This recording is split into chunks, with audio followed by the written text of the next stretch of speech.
This is a presentation of spatio-temporal evolution of the p-values and an estimation of seismogenic index during the initiation of induced seismicity at Guy-Greenbrier, Arkansas, published in Physics of the Earth and Planetary Interior, 2017. This is the area of a strike-slip fault between two towns of Guy and Greenbrier in Arkansas, which was unknown prior to earthquake sequence. These diamonds shows the location of two injection wells at the area. Injection got started in well number 1 in early July, and then in well number 5 in mid-August 2010. Following the start of injection in late August, a swarm of earthquakes began along the fault, which continued until 2011.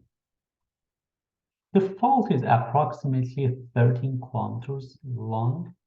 The focus of these studies on its first 7 kilometers. We used an updated catalog of 17,300 earthquakes during a 3-month time period from June to October 2010. This catalog also includes around 700 events in a basically hydraulic fracturing zone parallel to the fault.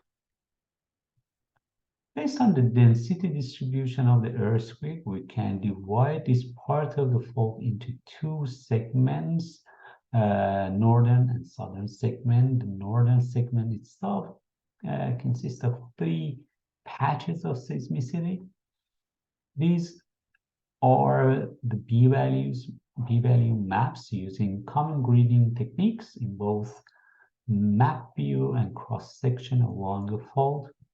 At the middle, we have the results of p-test of Utsu, which shows that the observed anomalies on these maps are real. And on the right, we have the estimated uncertainties, which are relatively low. On the horizontal maps, we do see that relatively higher p-values at the northern end of fault, close to the well number 1, that is believed to be hydraulically connected to the fault. It began operating earlier and injected much more fluid, almost 5 times of the other well. In the cross-section map, we do see the different trends of p-value variation as a function of depth in southern and northern segment.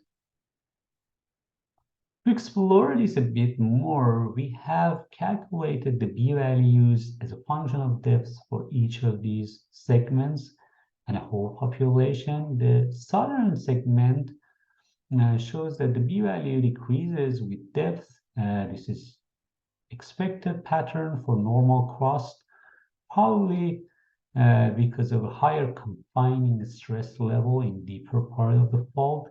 But in northern segment, the p-value first decreases and then start increasing. This can be due to a larger pore-pressure gradient at the boundary of the low permeable basement. The overall pattern shows a combination of these two patterns.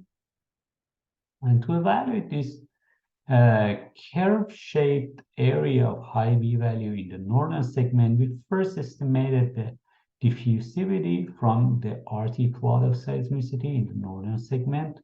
Using this diffusivity, we calculated the radius of the triggering front to be around 3.6 kilometers roughly.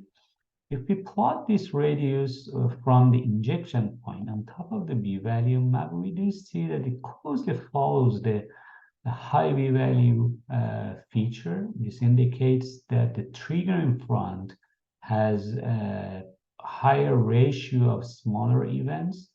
This suggests that with higher resolution p-value mapping, we might be able to image the triggering front and its propagation of seismicity. Now let's take a look at the temporal variation B-values had increasing trends from the mid-August to early September. Then they drop in mid-September and start rising again in early October. This is close to the observation pattern by Huang and Broza 2015. However, here with the aid of the hypocentral location, we can provide a more explanation. If we plot the hypocentral depth as a function of time, we see a correlation between drop of the B-values and the triggering of earthquake in deeper part of the basement. Comparing the spatio-temporal variation of B-values with the evolving pressure changes obtained from the modeling. After 82 days from the beginning of the injection in well number 1, a relatively higher B-value zone is formed in the northern segment or northern end of the fault, close to the injection well. As injection continues in day 96, we see an increase of the B-values at this zone, probably due to the increase of pore-pressure diffusivity. During the same time period, some events occur in the cross-aligned basement. In the deeper part of the southern segment, these are within a region of low pore-pressure and high confining stress, so they form this low B-value zone. Another feature is the formation of relatively high B-value region in the hydraulic fracturing site. B-values at these two zones slightly gets lower at day 100. This could be due to relaxation of the stress and infiltration of the trapped fluid into the pore-pressure pore space of the surrounding rocks due to the increase of permeability after the initial rupture. The relatively higher B-values we see in the southern segments are mainly due to the occurrence of the shallower events in high pressure diffusivity area and formation of a high B-value region above the low B-value zone.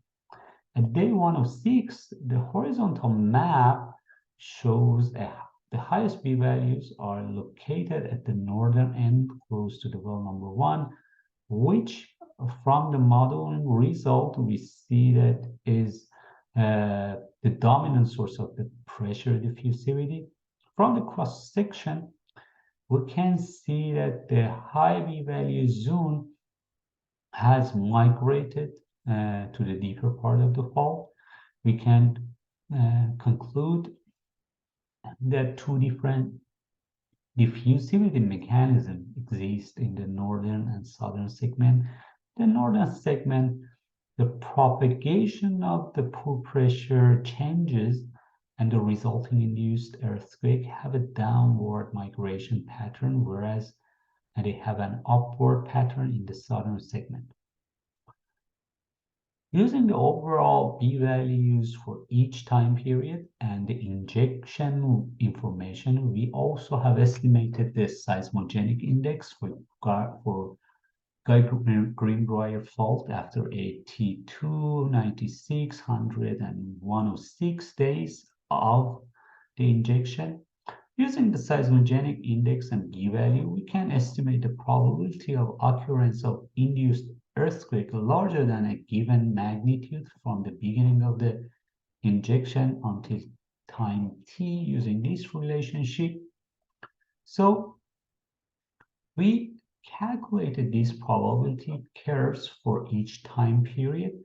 From these curves, we see that the probability of getting a magnitude 4 earthquake is around 18% after 82 days of injection, and it increases to 50, 60, and 63% in the following days, while the probability of getting a magnitude 5 events, which was around 3% in day 82, remains less than 10% till the end of the time period. These forecasts are in agreement with the observation. We have 3 events larger than magnitude 4 after day 96, and no observation of magnitude 5 events. By rearranging this equation, we can also calculate the tolerance volume of injection, which is the maximum volume of fluid injection that can prevent the happening of an earthquake larger than a given magnitude with a likelihood of 99%. Using this relationship, we obtain the tolerance volume at day 82 for magnitude 4, 4.5, and 5 earthquake.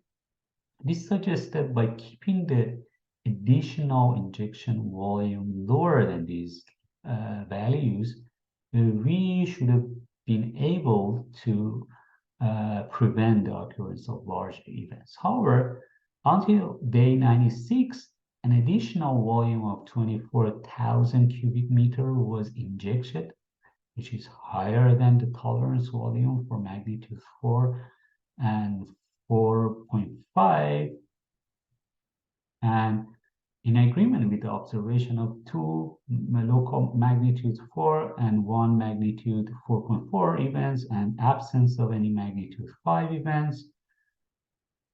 Recalculating these tolerance volumes for magnitude 5 at day 96 and 100 and comparing them with the actual injection volume at the site, we do see that they are within the limits and in agreement with no observation of any magnitude 5 earthquake at the region. Comparing our results with different cases of induced and tectonic seismicity, we find it very difficult actually to draw any general conclusion about the existence of the general differences in the range of b-values for these induced and natural earthquakes. This is because several factors such as faulting style, frequency magnitude distribution, methods of estimation, and average depths of events can influence the estimated b-values. So, for instance, just comparing the reported b-values for different cases of induced seismicity, we see that b-values decreases as an average as a function of like average depths of the seismicity. So these are some of the remarks from this study. I encourage you to read the papers for more details, and